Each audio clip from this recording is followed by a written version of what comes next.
Hey guys, so I'm going to take a look at Dragon Quest IV, The Chapters of the Chosen for Nintendo DS. And of course, this is the fourth entry in the long-running Dragon Quest series. Now, because of that, you may be wondering, well, where's the 4? It actually only does say Dragon Quest: The Chapters of the Chosen. Well, that's because this is a PAL version, specifically an Australian version, but it's identical to the UK version. So you can see on the side, it's just Dragon Quest: The Chapters of the Chosen, no 4. That is honestly a little bit weird, given that the Power Regions had, of course, already had Dragon Quest VIII. Although I think they did remove the 8 out of that title as well, so yeah, this Dragon Quest titles didn't start getting their numbers in Europe and the rest of the Power Regions until Dragon Quest V on the DS, I believe. Very sort of weird occurrence.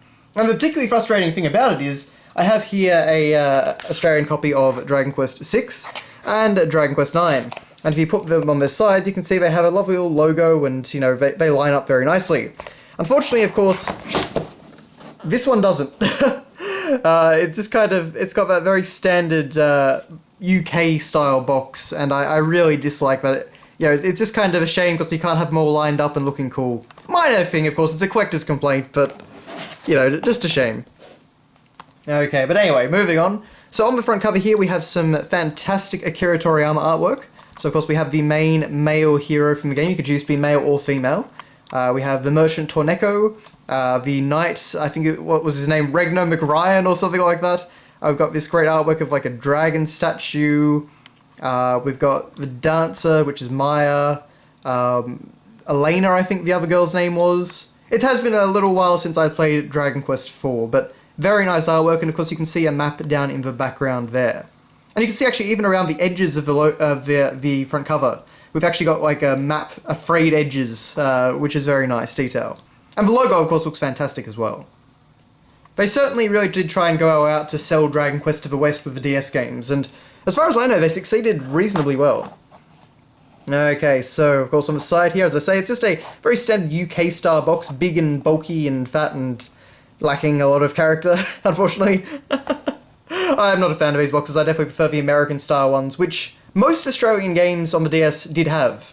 It's just a few like this that just didn't have it. So of course then we get some more artwork of the main male protagonist that you can choose, and also we can see the female protagonist that you can choose, with her awesome 90s hair. Or really late 80s, I suppose. But we could also see some scenes of battle with some character artwork and some monsters. This game was a little bit different to the other Dragon Quest, well, DS remakes, I suppose you'd say. And it kind of reversed the order of the screens, but very good looking. And of course, 5 untold stories on one epic adventure. For the first time ever, this classic Dragon Quest adventure comes to Europe, complete with stunning dual-screen 3D visuals, orchestral sound, and wireless features. Yes, the DS versions are definitely, in my opinion, the best way to play the Zenithian trilogy, Dragon Quest 4, 5, and 6. Okay, so then we have the cartridge, and you can see it's very, very basic and minimalist. A little bit too small on the logo, but obviously they're trying to work with what they have. And you've got to fit in that Square Enix and Nintendo Seal of Quality logo. Interesting enough though, I've got the receipt here, which I'm not exactly going to show, but you could see, if I can just show it here, Dragon Quest 4 is actually how it's listed on the computer as well. So it's just kind of an interesting little thing that they chose to, just call it Dragon Quest Chapters of the Chosen in the Power Regions. Okay, so we have our usual precautions and whatnot, and of course this is basically imported directly from Europe. It's got all the different languages in it. Yep. And of course then we have our manual, and this is a pretty solid manual. You can see we've got some great artwork on the front, we've got some larger pictures of what we had on the back, as well as some more artwork of all the different characters in the game, which is very, very cool. Kiril's also there now, and can't remember what that guy's name was, but anyway. Lots of cool stuff, and we can see a great map in the background. And the manual is entirely in full colour. You can see it's actually a very long manual, about 50 pages in total. And, it gives you a story breakdown, it gives you this great map, which looks amazing. You can actually see that map in the game, but still it's a pretty nice touch. And of course we've got a breakdown of all the chapters in the games. So of course the reason it's called Chapters of the Chosen is because you play a different character in each chapter. So of course we've got Ragnar McRyan, and of course Elena and the journey to the one of the things that the translators do in Dragon Quest is they make everything very kind of rhymey, or they give it a lot of personality. So Elena and the journey to the tourney. Stuff like that. Serevna Elena, Kirill the Priest, Boria the Magician, of course, Chapter 3, Torneko and the Extravagant Excavation, stuff like that. They have a lot of fun with their names and their writing. And some Dragon Quest fans really don't like that. I personally enjoy it just fine, so it depends on what you like. It isn't entirely accurate to the original games, but yeah, I think it works for the most part. Not always, but for the most part. So we've got Maya and Mina. And then we've got Chapter 5, The Chosen, which is when your hero character that you selected at the start of the game comes into play.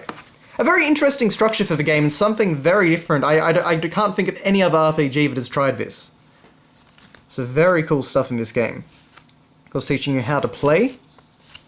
And as I say, we still got this amazingly intricate edges of the...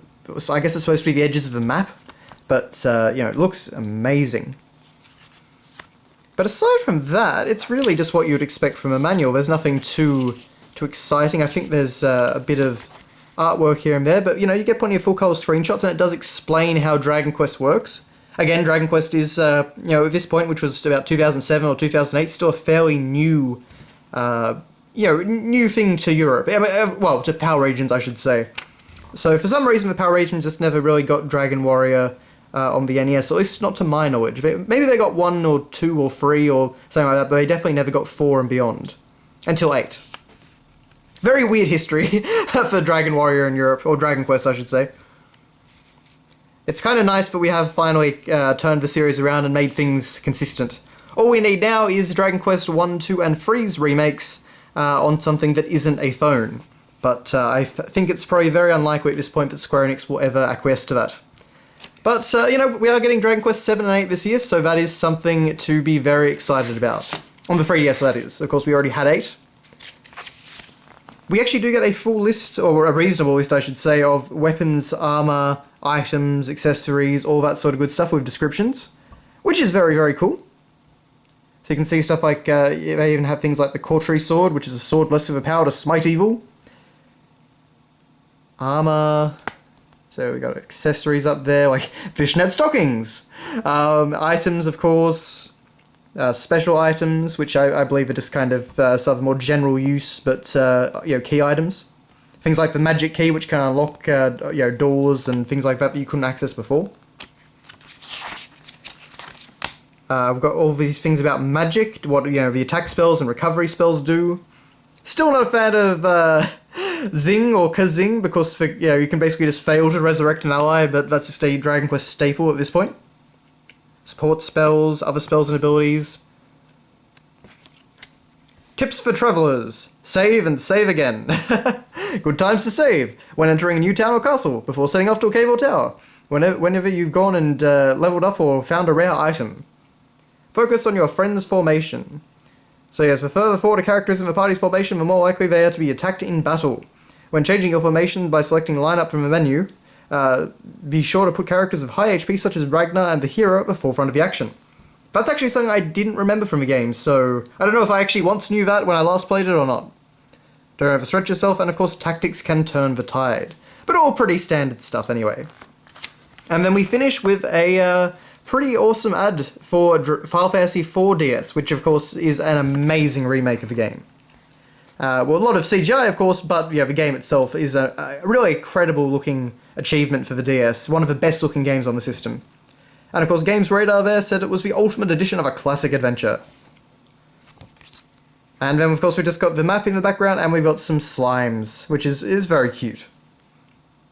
But yeah, that is really a look at Dragon Quest IV, Chapters of the Chosen for the Nintendo DS. It is a great RPG if you haven't checked it out before. As I say, it is one of the slightly pricier DS games. I mean, I've seen, at least, you know, this is from an Australian perspective, of course, but looking on eBay, they can get, you know, $60, $70, which is pretty high for a not that old DS game. But, you know, these are very meaty games, so if you are an RPG fan, you haven't checked this game out, or any of the other Dragon Quest DS games, I would highly recommend them. So thank you very much for watching, guys, and I'll see you next time.